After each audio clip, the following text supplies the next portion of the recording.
This is a video about a homemade vacuum former that I made. It will require a shop vac to provide the vacuum.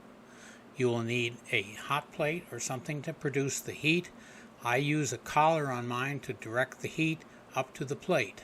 The actual former is made out of layers, which I'll describe later. The vacuum plugs into the bottom. The part is placed above the holes. This allows the plate to be clamped together as shown here.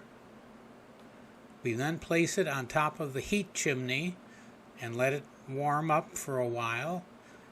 You can test it with your hand, and if it flexes, it's getting near ready to time. It will take some experimentation to get a good pull.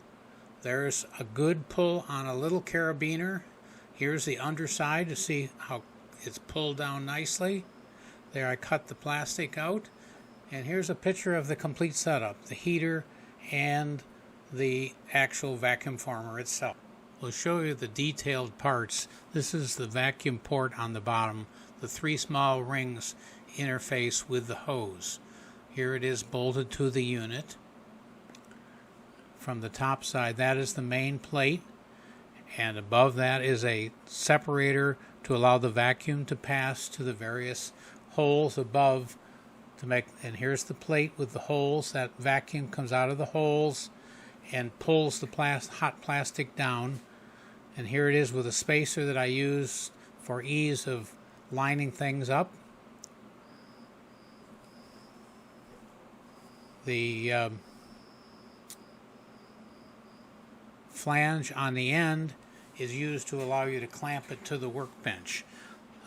That doesn't have anything to do with here. We see a plate has been put into the clamp mechanism for the top. You can see here there's a ring. This allows us to use the plate without having to cut it down at all.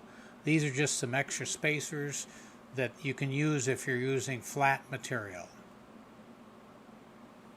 I will place detailed drawings up on Thinivers, and I will have the link to Thinivers in the description below. I hope you enjoyed the video. I've had a lot of fun with this. My friend used this in his school classes, so like and subscribe. Have a nice day.